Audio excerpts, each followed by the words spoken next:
Computer. Fine. Okay. Okay, we ready?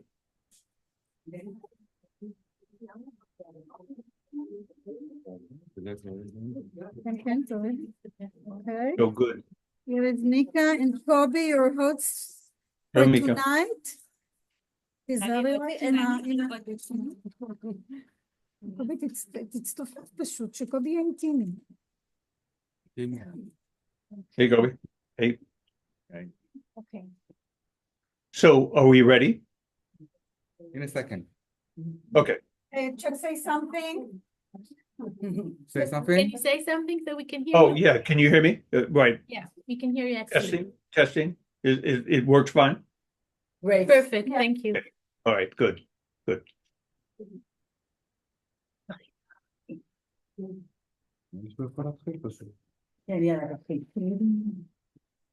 me.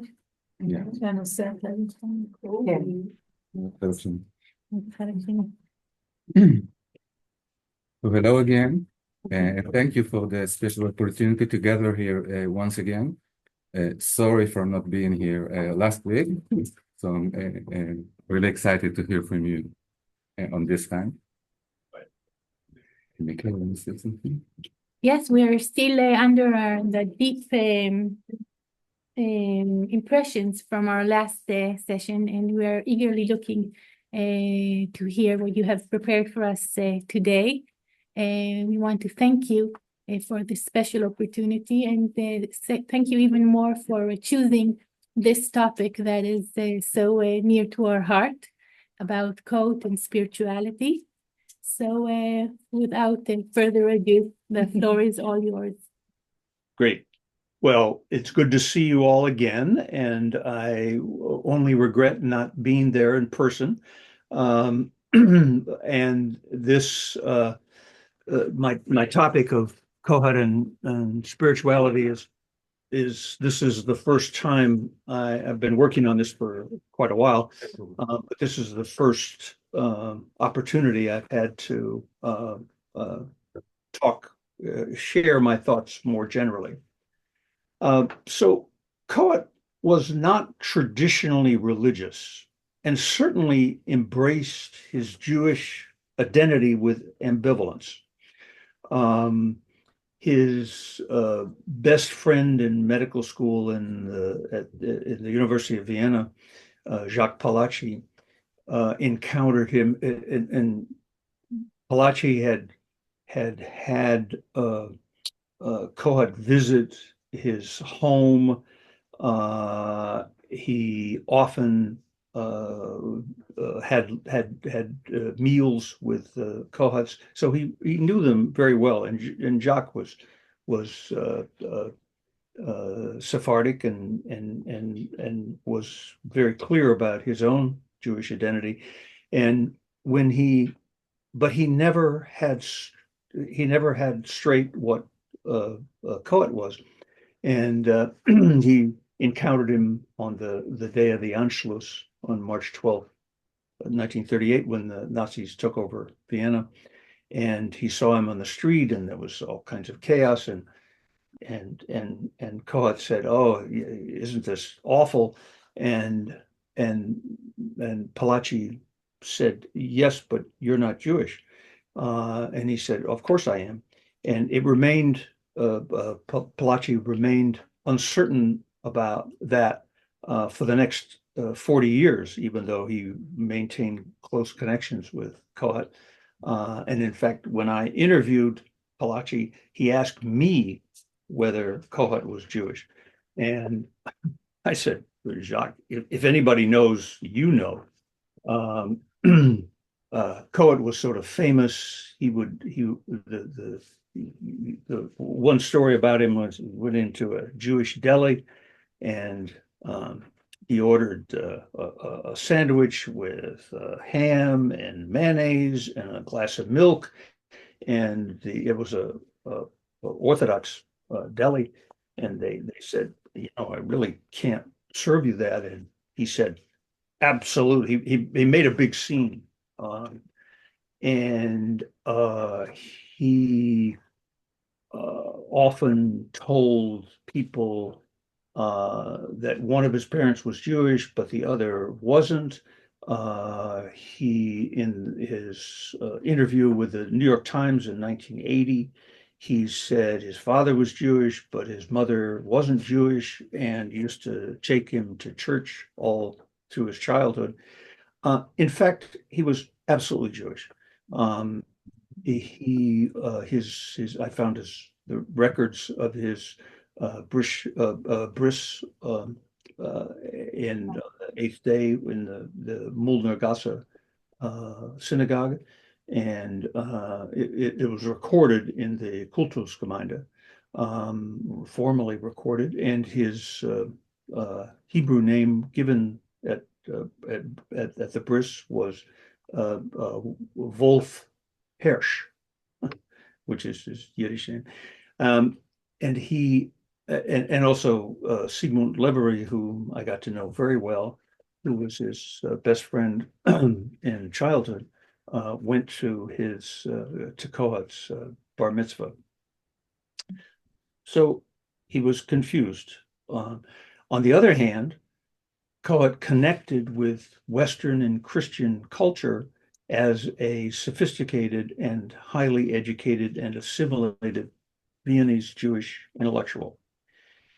He remained ambivalent, however. In Chicago, he joined the Unitarian Church in Hyde Park around the university where he lived. And, the Unitarian Church in America in the mid 20th century, after the Holocaust and immigration, was where Jews like Cohort could pass, more than one of my respondents muttered to me in my interviews for my biography. And in the Unitarian Church, Cohort sometimes gave sermons. He was very fond of this church and took his son to Sunday school, and creating some confusions for his son, Tom, his only child, as when he later encountered how seriously Cohort was in fact Jewish. This Unitarian Church was also where his memorial was held, that he planned meticulously before his death, including the singing of Martin Luther's majestic Protestant hymn, "A Mighty Fortress is Our God." Some of his I was there, and some of his Jewish colleagues were visibly offended. It's important to emphasize that a crucial dimension of Cohort's identity was the value he placed on his medical training, his powers of rational analysis, and his status in the psychoanalytic community. In his writings, he often valorizes scientific inquiry and was at pains to argue for psychoanalysis as a legitimate science. At the same time, he was incredibly cultured, read Greek and Latin at 15 years of age, had memorized acres of German poetry, especially Goethe, knew music from Bach to Beethoven to American jazz, and had exquisite tastes in art, including the fleshy nudes of the Renaissance and then current figures like the avant-garde artist Egon Schiele. Coates' early writing was all on the humanities. And he once said with a smile, "I am not a historian." And he paused, unfortunately. His project was to make self-psychology a general psychology. Cancer shortened his life, however, leaving the threads for the rest of us to weave together. And I see my book, The New World of Self, as my recent book, as part of that project. Most importantly for our purposes today, Cohort was also deeply spiritual. perhaps despite the contradictions in his religious identity. Spiritual themes lie embedded everywhere in his scientific secularism. He writes about Oedipus, but also Jesus. He probes the formless and inchoate. He writes about transience, and although somewhat obliquely, he connects his thoughts about self-experience with what he referred to as Eastern mysticism, that's his phrase, in the analysis of the self, and Buddhist traditions. He defined psychoanalysis as the science of the human soul. At the same time, as a young man in the university, he disdained anything to do with anything spiritual. And one of his best friends in medical school was the president of the Association for Medical Psychology. So this is in the 1930s, between 1932 and 1938, when he was in medical school. He invited his friend invited various speakers who interested Cohort, but he found the group itself odd. They were intrigued by mysticism and had special concerns with astrology and homeopathy. And quote, I had never been taken by mystical persuasions, he said of himself at the time. That's as a young man. It's important, I think, to emphasize. Religion is poor science, Cohort commented in an interview with me not long before his death. He had already been suffering from cancer for many years and had, at least to some degree, processed the rage he felt at his impending end in his writing, starting with his 1972 rage paper, not coincidentally the first he wrote after receiving his diagnosis. Cohort lived with his cancer long enough to grapple for years with the concept of his and human transience. Perhaps that is why he followed his comment that religion is poor science with the comment, however, as a supporting self-object, religion is not poor by a long shot. In his Courage paper, which you probably know, I think it's been translated, a paper that I rewrote, Cohort describes how Franz Jägerstätter's humble resistance to the Nazis led to his execution in 1943. Jägerstätter laid down his life for his ideals in order to live out what Cohort calls the nuclear program of the self, an idea that evokes transcendental meanings. With his faith as support, Jägerstätter went to the guillotine, suffering his life for a higher truth that is ethical, political, psychological, and perhaps divine. And there's something spiritual that lies at the heart of the psychoanalytic project. Keep in mind that idea that psychoanalysis, for Cohort, self-psychology, is the science of the human soul. Cohort felt that Freud's extreme rationalism misses the true purpose of religion and maybe of life itself.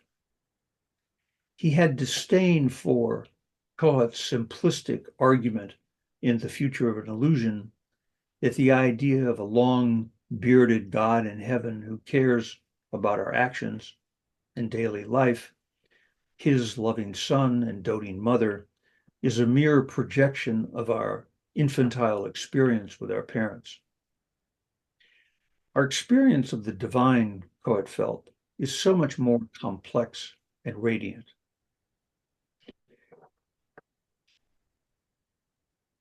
Martin Luther once said, "A man without spirituality becomes his own exterior.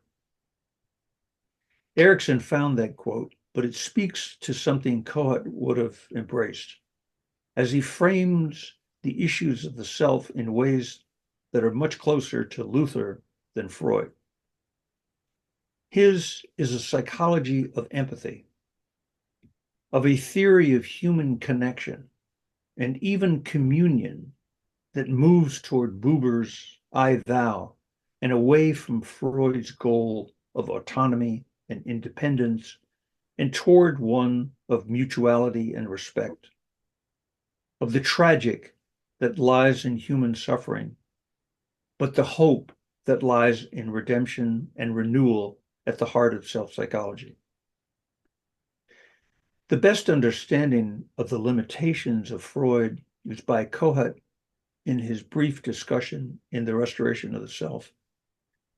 There, Cohort disdains Freud's mocking of modern art that reflects the boring attitudes of the petite bourgeoisie, and even more importantly, Freud's inability to immerse himself in archaic psychological states. Cohort argued that there are three great human and cultural enterprises: science, art, and religion. Each has a function and purpose.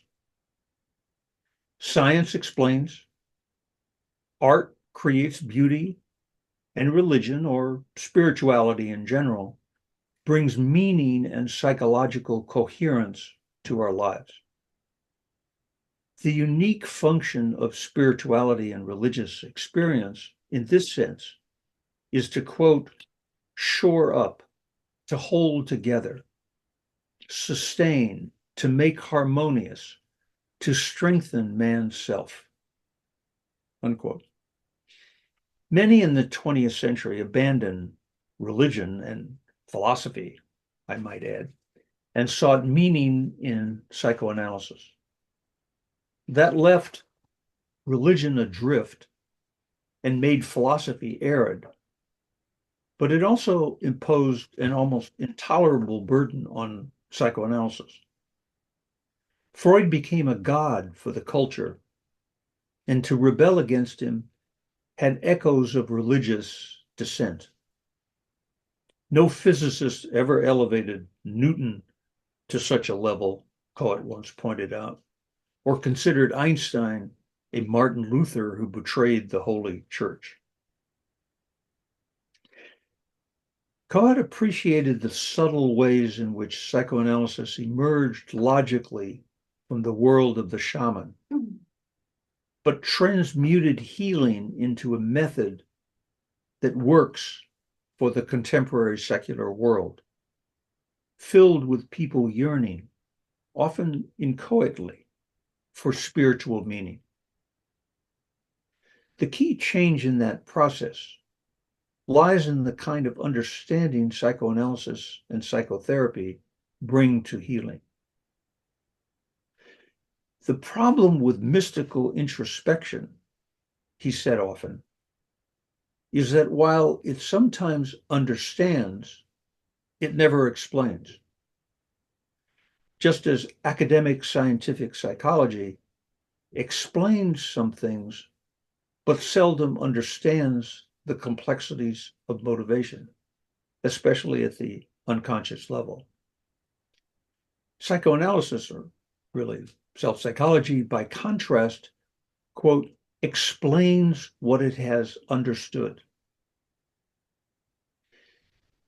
Cohort thus locates empathy and introspection in mystical traditions that lead to insight, but argues that these defining characteristics of self-psychology can also be used as tools of an empirical science. The mistake, however, Cohort argues, is to forget that the psychoanalytic healer emerges from a transformed mystical tradition.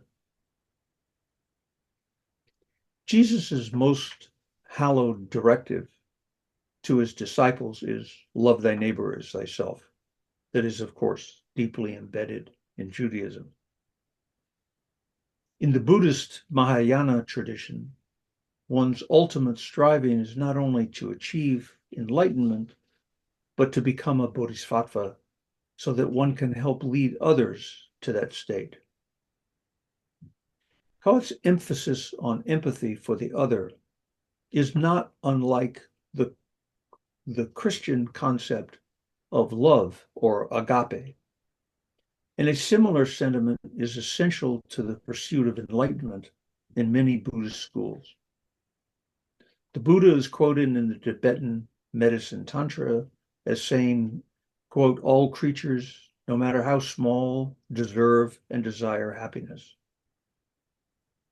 Jain practitioners in India are known to boil their water and to sweep in front of them in order to spare even the smallest living microbes from being stepped on or killed.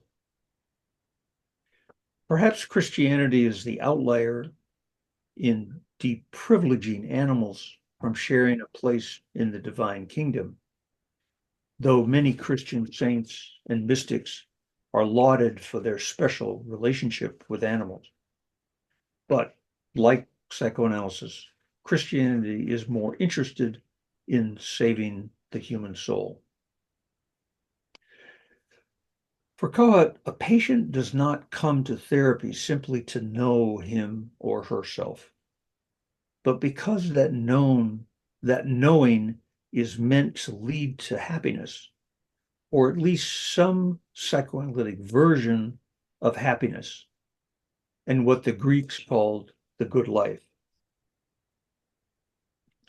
For Cohort, that means a sense of wholeness and cohesion, and an alignment with oneself and nuclear ambitions, which is a deeply spiritual quest. It also means ultimately a grappling with our own transience. Man's capacity to acknowledge the finiteness of his existence and to act in accordance with this painful discovery may well be his greatest psychological achievement, writes Cohort in his 1966 paper. Those who are able to achieve this ultimate attitude toward life do so on the strength of a new, expanded, transformed narcissism, a cosmic narcissism, which has transcended the bounds of the individual. That's a quote. His use of the word cosmic here, which echoes William James, and the idea of transcending one's individual bounds are some of the earliest hints of a current of spiritual thought in Cohort's writing. For Cohort, to truly accept our mortality is the psychoanalytic equivalent of Buddhist enlightenment. Acceptance of our transience for Cohort is the essential dimension of also of what he means by wisdom. Cohort includes in his discussion of cosmic narcissism the central place of humor, I must say, to the surprise of many. I've always had a special interest in Cohort's theoretical privileging of humor as enjoying a co-equal status with empathy and wisdom. He, of course, does not mean sarcasm or the kind of deadly complicated analysis of humor that Freud engaged in his book on the subject. But as you probably know, Freud wrote a whole book on humor, and it's really not very funny. What Cohort had in mind was humor as a stance on self and others that recognizes the ironies of life, laughs at our own foibles, and takes joy in what Milan Kundera called the unbearable lightness of being. or what Williams James in his masterpiece, The Varieties of Religious Experience, says laughter is a religious experience, or it, quote, bears witness to the soul's emancipation. And I tell you one brief story. When I went to one of my interviews with Cohort in early 1981, that ended up in this book that I think, Self-Psychology in the Humanities, I think it's been translated into Hebrew long ago, actually. But so I showed up in Cohort's apartment, with my tape recorder and all the equipment needed for my interview. And he could see that I was distressed. I was going through a difficult divorce at the time. And he could see the tension on my face. And he said, Chuck, do you know what my definition of a good marriage is? And I said, no, Heinz, what's your definition of a good marriage? He said, it's when only one person is crazy at a time.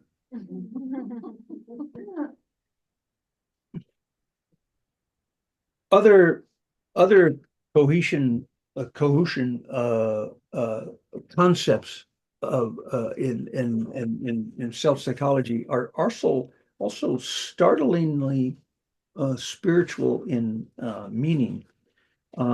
Last week I was talking about self-state dreams, and and I think I sent you a copy of the database, with all the dreams, and the just draw your attention to the very first dream in there, which is in Coates' very first paper that he wrote on Thomas Mann's Death in Venice.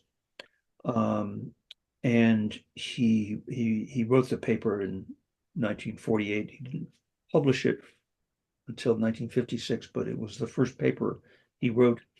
But he discusses there's a long discussion of the hero Aschenbach dream of his relationship with Tadzio, the young, beautiful boy on the beach.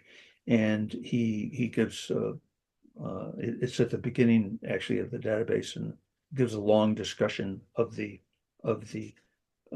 dream and Aschenbach falling apart and fragmenting. And he says of fragmentation, which is, a central concept in self-psychology. He defines fragmentation in his discussion of Aschenbach's dream as a form of spiritual degradation. Very interesting. Spiritual degradation. Fragmentation and spiritual degradation.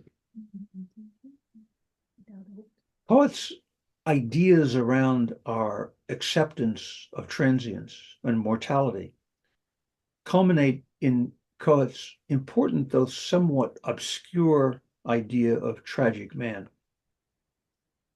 That construct is a spiritual concept and connects with Coates' views on transience, which in itself gives life meaning. Like a memento mori, we need to reflect on death to be in touch with the significance of life. Transience deepens the understanding of the tragic and is intimately connected to the way we live our lives. It is probably not a coincidence, but a reflection of Coates grappling with his own thoughts about faith and God that led him to write about Franz Jägerstätter and the Scholls as the ultimate in Nazi Germany, as the ultimate examples of the fulfillment of self. Their abiding Christian faith mattered in their actions and sacrifice in the face of the Nazi juggernaut. Coates defines courage there in this discussion as, quote, the ability to brave death and to tolerate destruction rather than to betray the nucleus of one's psychological being, that is, one's ideals. Courage, unquote, courage embodies the acceptance of transience and the possession of ideals. To fulfill one's life, one must follow the nuclear program of the self, with death as the culmination of a life well lived. Toward the end of his life, Cohort talked and wrote about twinship also, in ways that significantly transcended his initial formulation of this idea as an archaic experience of mirroring. That's in the analysis of the self in 1971, that's how he defined twinship as an archaic experience of mirroring. By the late 1970s, however, Cohort no longer thought of twinship as pathological and as an expression of archaic narcissism. He now considered it as central to our experience of others as like us, indeed our twins, and the basis for the emotional connection between human beings. Without that sense of twinship, of being human in a human world, we feel alienated and existentially empty, like Gregor Samsa in Kafka's remarkable short story, The Metamorphosis, wakes up as a cockroach in his room off the kitchen as his family talks about him in the third person. Twinship, in other words, is a kind of spiritual communion. Cohort's encyclopedic understanding of empathy, including, though somewhat, I must say, somewhat implicitly, that psychotherapy from a self-psychological point of view is itself a spiritual practice. Empathy unites us with the self-object as we appropriate the functions of the other to maintain our own cohesion and continuity in space and time. The relation to the self-object is not a form of merger or identification, projective or otherwise, and certainly not a full and nuanced relationship. But it is a connection based in the spiritual practice of empathy that allows us and the other to be authentically human. Cohort went against the grain of the scientific and psychoanalytic community of his time and later, in that he did not disparage or degrade spiritual sentiment. He believed faith and religious symbols nourished and fed the human heart and psyche, and in psychoanalytic terms were connected with the human need to idealize others. And he believed religion as a positive force to curb or transmute the grandiose self and prevent some of the atrocities that become culturally sanctioned when grandiosity is systematically and culturally repressed. Spirituality and psychoanalysis are the hopes of peace. Cohort was fond of the line from Eugene O'Neill's play, The Great God Brown. Quote, man is born broken. He lives by mending. The grace of God is glue. Cohort said of this line in an interview with me, quote, the grace of God is glue. Now that is a profound statement. To my mind, it is a clear definition of the basic Christian concept of grace. You know, what holds us together, the unreserved responsiveness of those who surround us early in life, It is beyond guilt and beyond reward, unquote. He clearly relates the Christian concept of grace to his ideas of empathy. It transcends the kind of moralizing found in dogma, and perhaps is more aligned with mystic concepts around self-transformation. Cohort felt that trauma is the absence of empathy. It's an important idea. That trauma is the absence of empathy, a negation, a kind of black hole in psychological life. Empathy, on the other hand, is a life force, a healing of despair. To be cut off from others and unconnected with human and symbolic others, to be locked within the self, as in psychosis, is to be dead.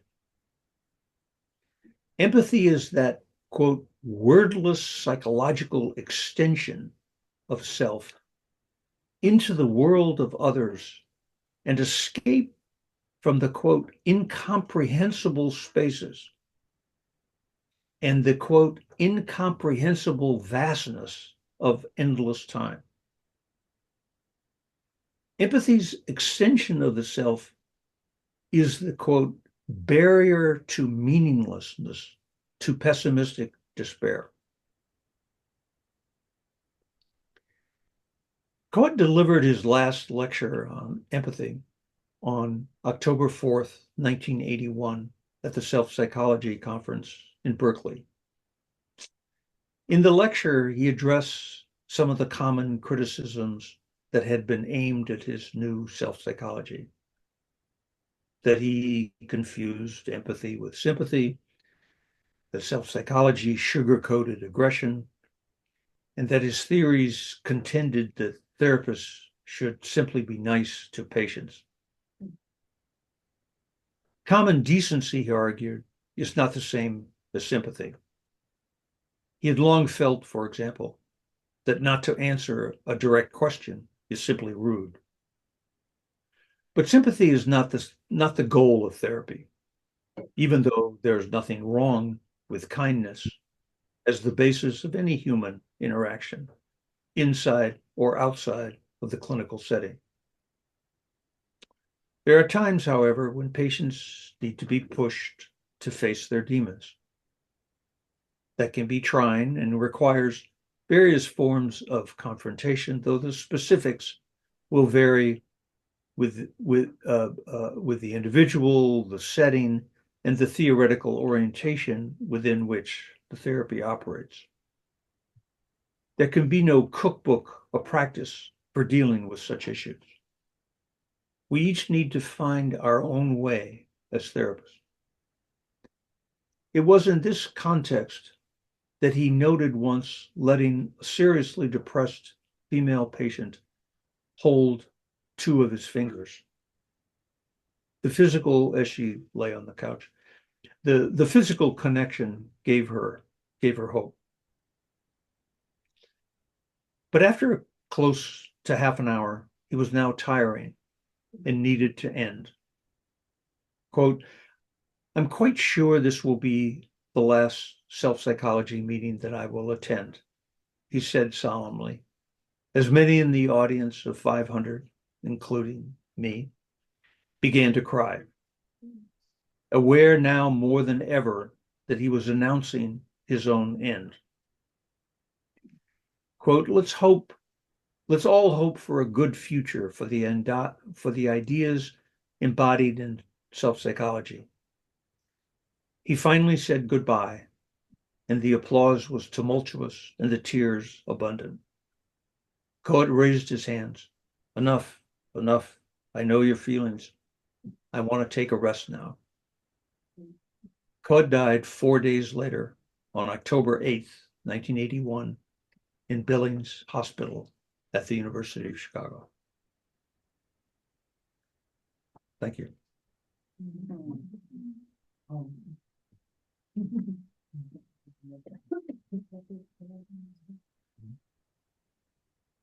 we have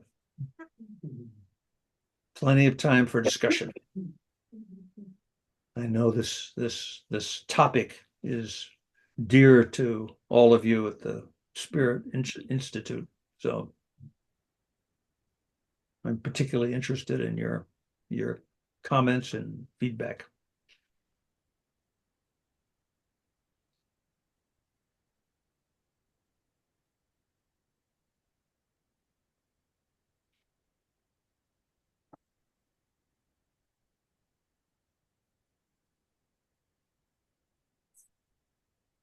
Can I ask you? Sure.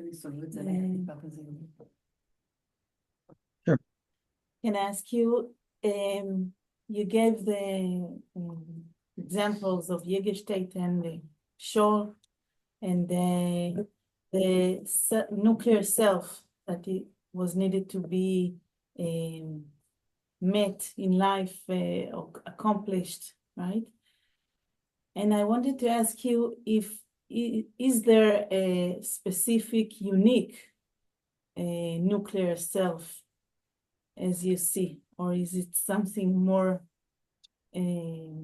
communal, right? Not specific, individual. That's a very interesting question. And if I understand, you're wondering whether the nuclear self of an individual has a communal dimension to it. Is that right? The content, the Right. content is communal, maybe. I don't know if it's like Jung says, but the ideals are not so specific as Cohort wrote in other places, but actually they are more universal, right? I think he would, as he wrote about and talked about the nuclear self, he never took it as far as Carl Jung. I mean, it was not. He didn't define it as a collective unconscious. Mhm. He knew Jung's work. Actually, it's a very interesting subject, sort of Cohort's relationship with Jung's thought. He never once mentions Carl Jung. Never in a letter, in a footnote, in all of his writings, in class discussions, he never once. And I think that's an indication that he needed he needed to explore his ideas, particularly as they touch issues of spirituality. And if it because Jung is always been in the heyday of psychoanalysis, always been a danger, a toxic presence. He unscientific. But I think your question suggests something that is, but I think it's fair to say, implicit in Cohort's idea of the nuclear self. And his best discussion of it is in connection with the Franz Jägerstätter and Hans and Sophie Scholl in the 1930s and their resistance to the Nazis. And they all died. I mean, and Franz Jägerstätter was guillotined in 1943, and the Hans and Sophie Scholl, who were leaders of the student anti-Nazi group at the University of Munich, were both assassinated, and I mean killed. But Sophie Scholl's wonderful dream, where the night before she died, she dreamed she was carrying her baby across a vast chasm, and she was able just to to place her baby on the other side before she fell back and died in the chasm. And I think his argument about that, that's in the Courage paper. His argument is that they all three of them they held fast to their ideals about self and honesty and respect, despite in the face of this terrible tyranny of Nazism, and that was something that those were part of their nuclear ideals. Now, the problem, the criticism of Cohut's discussion of the nuclear self is that what is it? Is it like the core of an apple? Is it something essential? And I think that is a misread of the idea of the nuclear self. There's something. I've always thought it's a process. It's a patterns, a structure in general is patterns of lived experience. And so the nuclear self are those patterns of lived experience that are earliest and most authentically human. And they often get covered over, and the demands of life and acceptance lead one to abandon those early ideals that make us most human. But in situations of crisis, one can find people like Jägerstätter and the Scholz who are able to return to that and to authentically evoke those nuclear ideals. Now,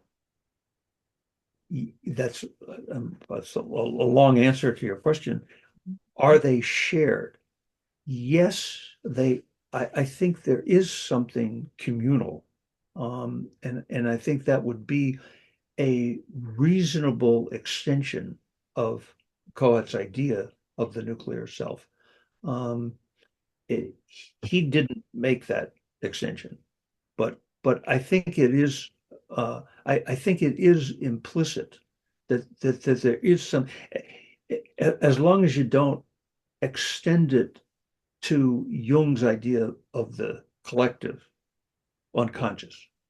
I think the collective unconscious is you may that's a different idea. You may feel that has some relevance in thinking about individual unconscious experience. I'm just rereading some Jung, and there's a lot of overlap between Jung and Cohut, but Cohut would have on that particular idea of the nuclear self, he would have sharply distinguished that even the communal aspects of a nuclear self within a cultural human setting would have distinguished that from Jung's very specific ideas of the collective unconscious. Mm-hmm. Thank you. Yeah, is that clear?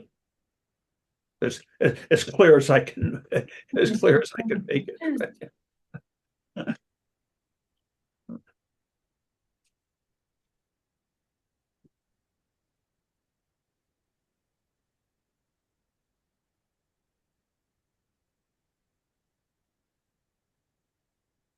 Can you say what gives us the mysterious way, or being mystic, being mystic, what does it give us as analysts, or what can you say about what is an added value of this?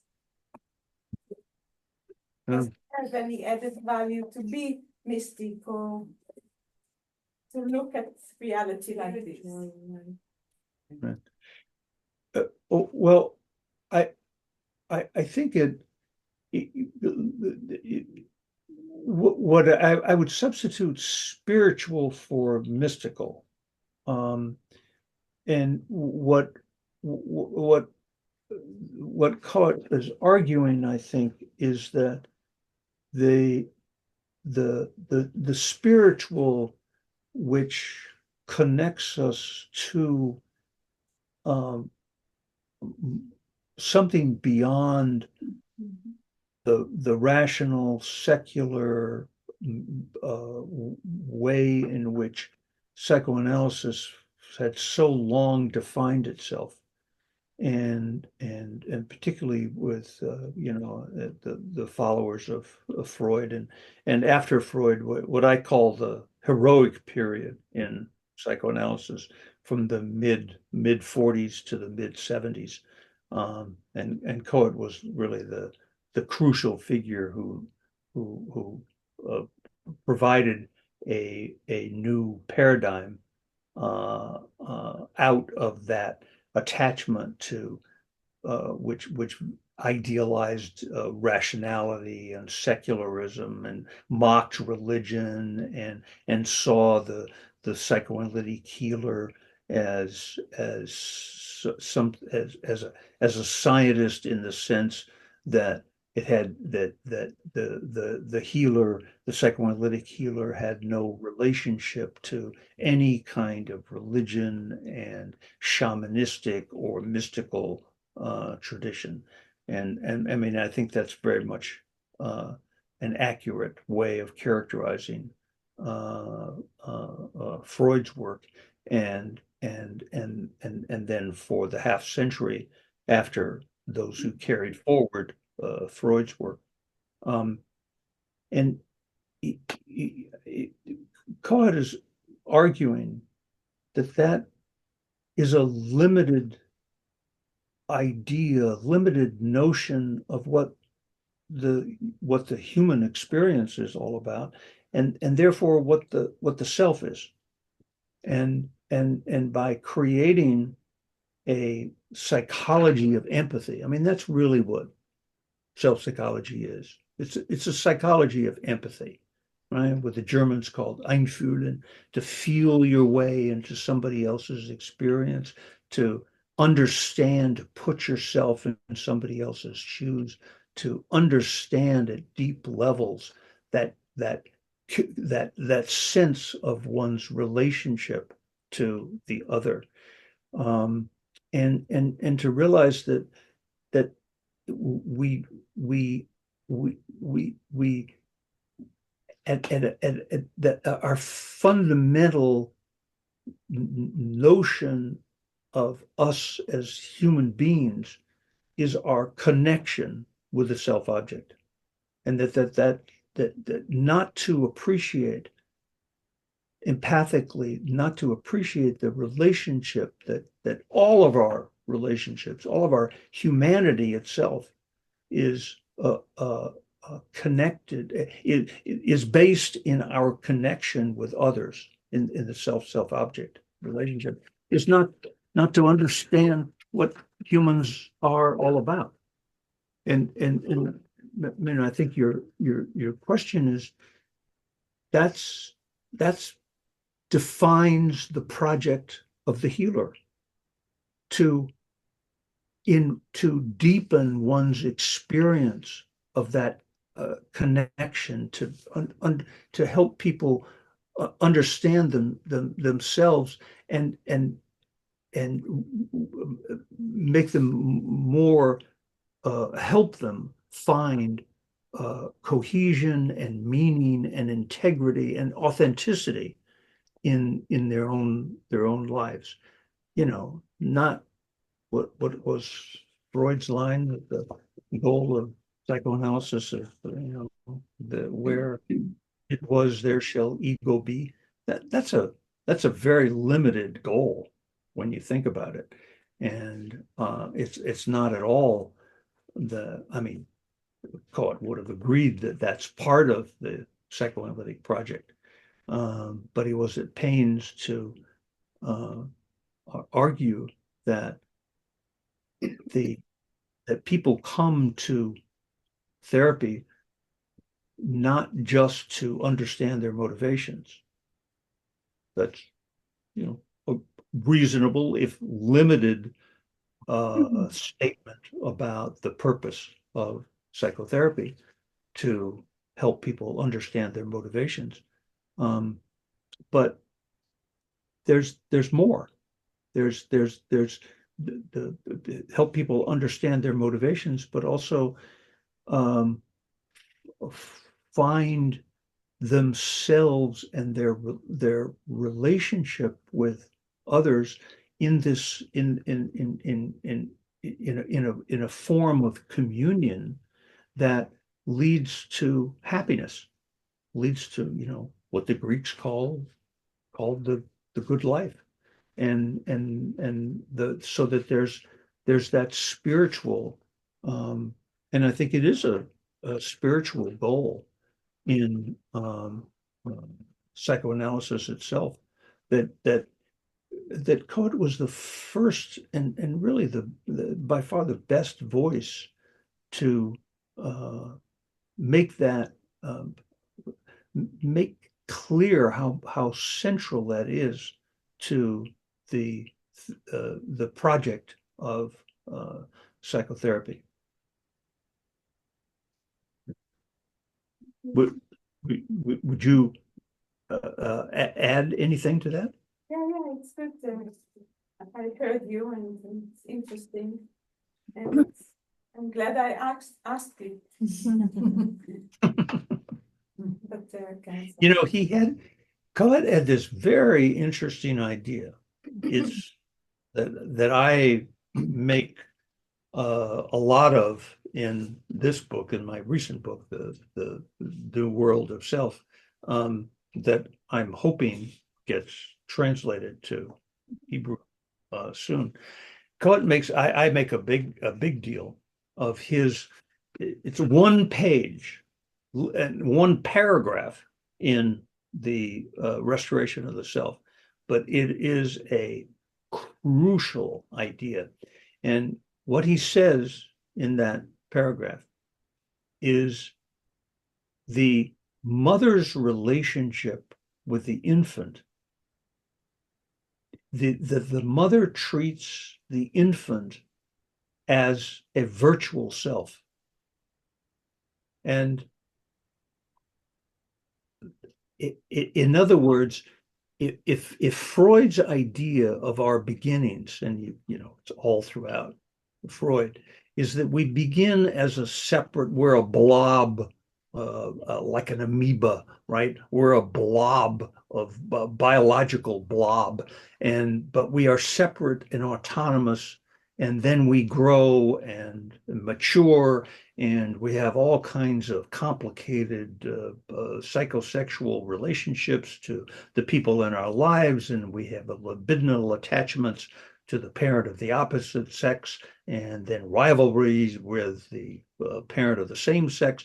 But we develop those libidinal energies as a separate autonomous being, and the Oedipus complex. And then with maturity amounts to becoming a fully autonomous, independent self in the world. He didn't use the word self. Sometimes in Freud you will find die Selbst, but very rarely. And so but the goal is autonomies. The goal is separateness, and that begins at birth, and then the mature being the truer human is autonomous and separate and independent. And then you find an object, which is a horrible term in psychoanalysis, then you find an object to love and be sexually connected with. Cohort's idea of development is totally different, and it's embodied in that one paragraph in the Restoration of the Self. And because we begin life as a virtual self that is given us, that is, we are endowed with that virtuality, that authentic self. If you see the relationship between the infant and the mother as a self object, a complete matrix, we are, in other words, we are born with a full and developed self if one sees it if one sees the relationship to of ourself in terms of the relationship to the mother. The mother endows us with a virtual self. We are whole and complete in relationship to the mother from birth. Then we grow into that virtual self. That's what the story of development is, and the development becomes changes and matures so that there are other figures, the father, the siblings, and eventually teachers, and eventually peers, and with adulthood in terms of symbolic self-objects, as in ideals and cultural objects like literature and music and other forms of, symbolic and more abstract self-objects. But we are born in communion. We are born in communion because we are born into that virtual self, which is given to us by the mother, and then we mature in an increasingly complex world of self-objects. That is an altogether different paradigm from Freud, and I think it is not too strong a way of characterizing the difference as a different paradigm, and it also gets at the question of what's our goal in therapy, to unearth those troubled self-object relationships as part of the process of the part of the therapeutic process. But it strikes me that it's a spiritual project. The project of self-psychology is a spiritual practice. Mm.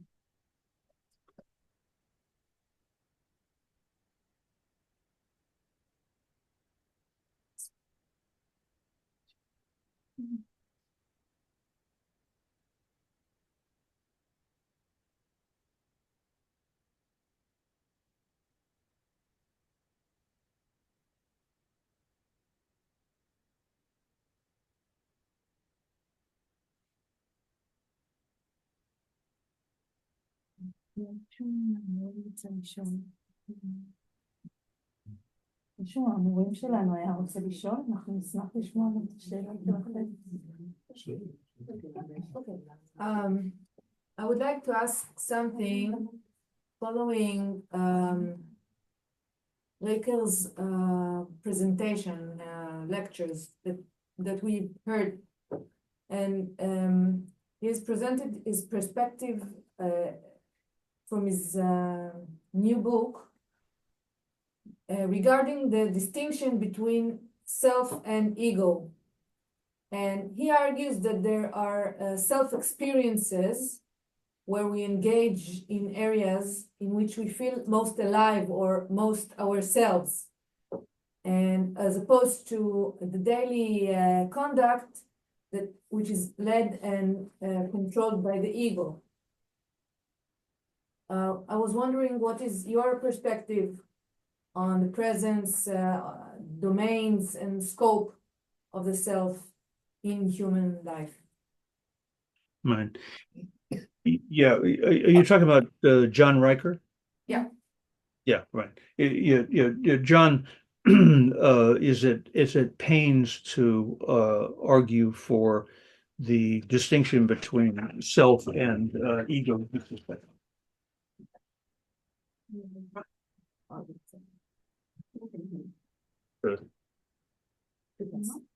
Let my had to let my dog in. I've written about Cohort, but I've also written 2 books on Abraham Lincoln. So my dog is named Lincoln. And it's his son coming up. So yeah, John Riker's in some earlier papers and in his latest book is at pains to distinguish self and ego. You know, John is a philosopher, and he feels it's important that in a theory of self that we retain some notion of ego, which is provides the executive functions of the way the self operates. I have some questions about that distinction. I don't see why we need to hold on to the idea of ego. It seems to be, I think it's a little conceptually confusing, partly because it evokes Freud's tripartite theory. And, you know,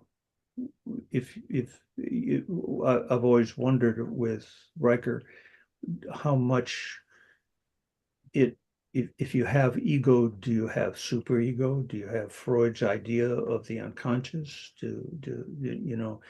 And I think one way of seeing Freud's tripartite theory is that's his theory of self.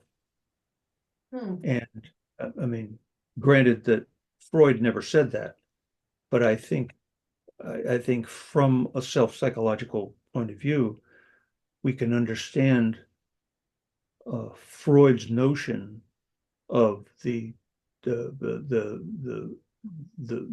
self was this tripartite model, which required all of the unconscious mental processes that he talks about, but also requires the tripartite model is based on psychosexual and libidinal energies, and particularly the infantile experience of the Oedipus complex. That I think is hopelessly confusing if we're going to move to a paradigm of self. And so maybe we need to retain the idea of an ego which provides carries out executive functions of the self. But the far more important idea is Cohort's idea of the self and its relationship to the self objects that, you know, again, begin in the virtual self and then evolves in development into an increasingly nuanced and mature relationship to others that provides a kind of communion and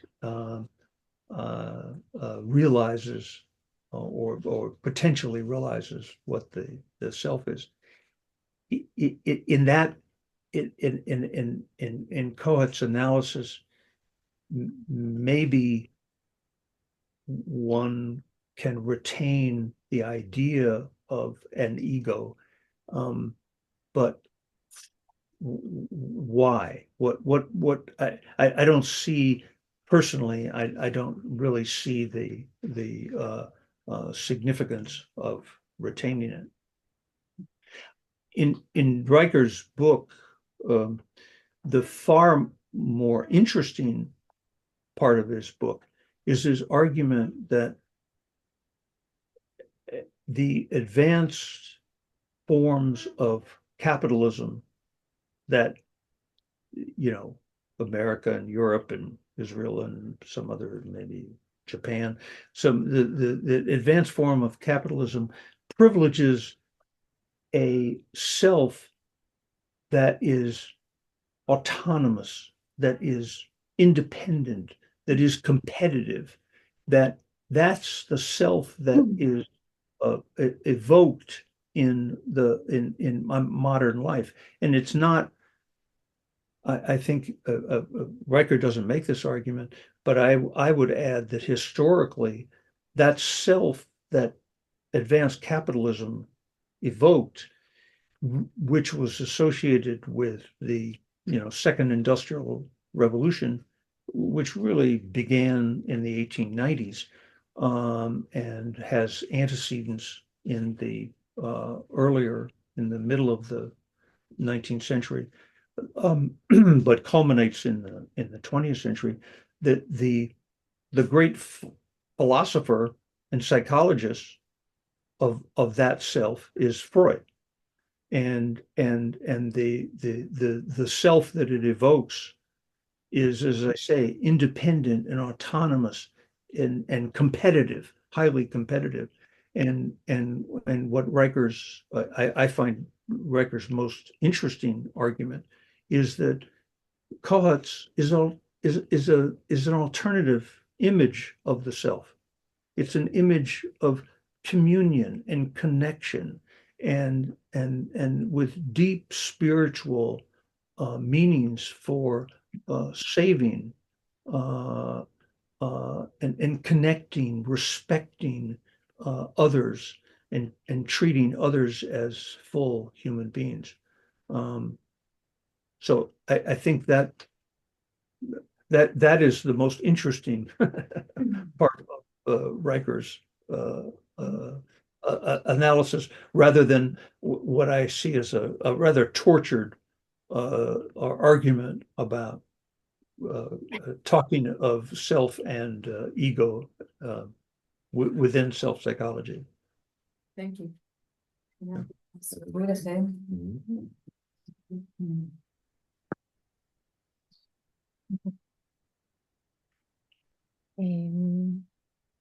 Thank you on behalf of all of us for these two meaningful, wise, touching, and thought-provoking lessons.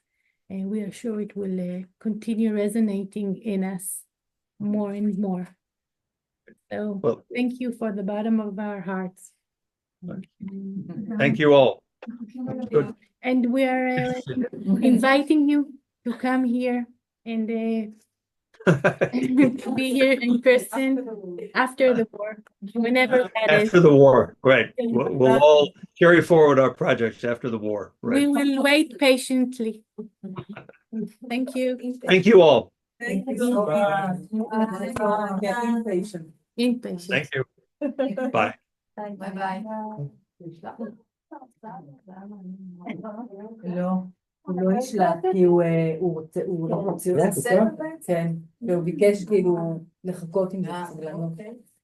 אבל יהיה לנו את היוטיוב. איך אני אעשה?